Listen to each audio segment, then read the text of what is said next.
Well, Julian Assange is showing once again he is a true hero, an absolute hero. Let's go over the latest of what is going on. So the big headlines right now is that supposedly Trump offered to pardon Julian Assange if he gave up information that exonerated the Russians in the DNC hacking. We're going to go over some of these headlines because they're quite telling. Here's the Reuters article here. Let's just go over some of the details. Trump offered to pardon Assange if he denied Russia helped leak Democrats' emails. U.S. President Donald Trump offered to pardon WikiLeaks founder Julian Assange if he said that Russia had nothing to do with WikiLeaks' publication of Democratic Party emails in 2016, a London court heard on Wednesday. Assange appeared by video link from prison as lawyers discussed the management of his hearing next week to decide whether he should be extradited to the United States. Just as a reminder on what is going on with Julian Assange, he served his time for skipping bail in London. He served his, 50 weeks in jail. When he was set to be a free man, they said, you know what, actually, we're going to go ahead and keep you in the cage. Even though you haven't been convicted of any other crimes, you're going to be kept in the cage because you're going to be held no longer as a prisoner. No, this isn't you being a prisoner. No, don't mistake it for that. We're instead holding you as a person who is facing extradition.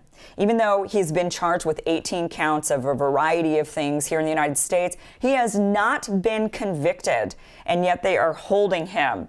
This is,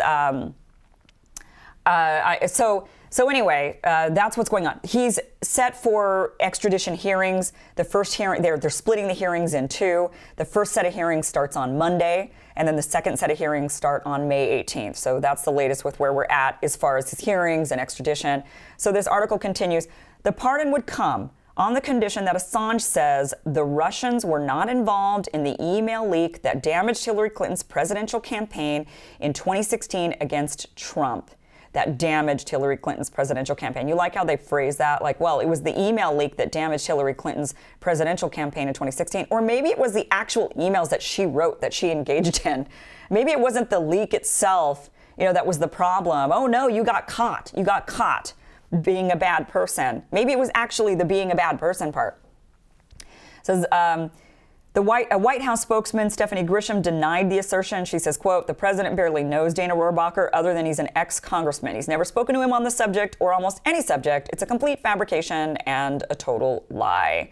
Dana Rohrabacher is kind of a loon. So there is a huge possibility that Dana Rohrabacher completely made this up when he went to go visit Julian Assange, just because Dana Rohrabacher maybe wanted to feel powerful. Maybe Dana Rohrabacher thought that if he got the information out of Julian Assange and tricked him into it, then he could take it to Trump and say, look, I'm your hero. I was able to get this information, and look, now you should pardon Assange, by the way, because that's kind of what I told him that you would do. But look what I've done for you. And, I think Dana Rohrabacher was trying to save his skin because he was facing and lost his re-election in Orange County. He was beat out by Harley Ruda, who was an ex-Republican who turned Democrat in 2016, by the way. He was like, I'm a Democrat now. I'm going to run. And that's how Orange County turned blue. It was a bunch of Republicans that changed their party to Democrat and said, but I'm a Republican who's not a racist. That makes me a Democrat, right? And so then they won, and that's how Orange County turned blue. So some of these other headlines here. CNN International, lawyer for WikiLeaks Assange says he was offered a U.S. pardon for denying Russian hacking. Salon, did Trump try to bribe Julian Assange with a pardon? Well, he won't be impeached over it. These are the headlines that are coming out. Like, wow, Rohrabacher tried to bribe Julian Assange to pretend or lie about the Russians' involvement, and then Trump would pardon him. And this is one more thing against Donald Trump. This is going to be one more thing that the Democrats can use as, oh my gosh, it's an abuse of power. He should be impeached. Here's the thing.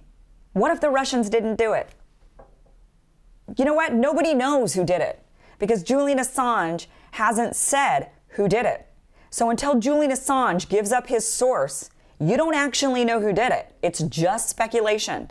Now, you can sit there and speculate that the Russians must have done it because they took out a bunch of Facebook ads, because we know that that's how they meddled in the election, right? Is that they spent a lot of money in advertising.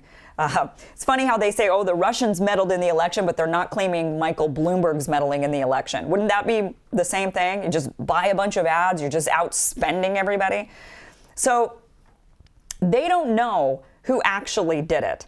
And what's really interesting to me is, for one, the spin on this. Rather than say Dana Rohrabacher went to Julian Assange to find out who gave him the DNC emails, who was the leaker, they automatically assert it was 100% Russia, and automatically what Trump was doing with Dana Rohrabacher was get Julian Assange to lie. Fact is, guys, you don't know who gave him the emails. None of us do, because he's tight-lipped about it. That's what makes the guy a damn hero. What makes him a hero is that he has asked the U.S. for his 18 charges that they have against him, he's asked for witnesses that could remain anonymous. That's how Julian Assange, that's how much of a hero he is. He could get out of jail. He could be released. He could have these charges dropped against him if he was willing to have the person come forward, or whoever it was, if he gave up his source. But that guy is willing to rot in jail in order to not give up his source, to protect his source.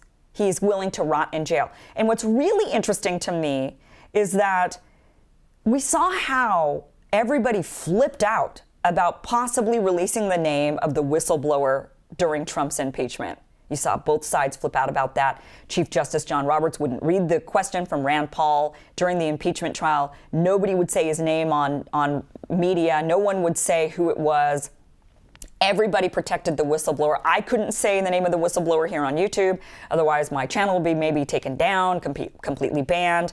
There's all of these ramifications for exposing the whistleblower who wasn't even in the conversations on the Ukraine call, didn't even hear it for themselves. Exposing that whistleblower, they protected that person through and through, yet they're all wanting who gave Julian Assange the DNC emails.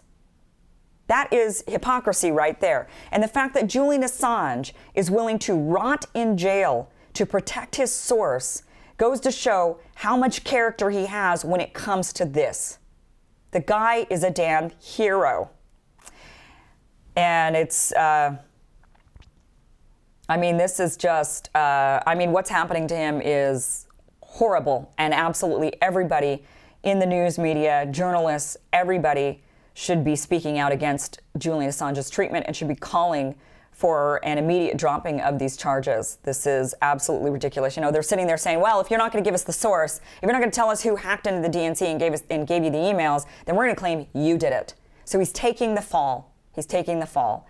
And it's atrocious. So thank you so much for watching. Please subscribe to the channel. The more subscribers the channel has, the more they put this channel in front of more new viewers. Thank you so much for watching.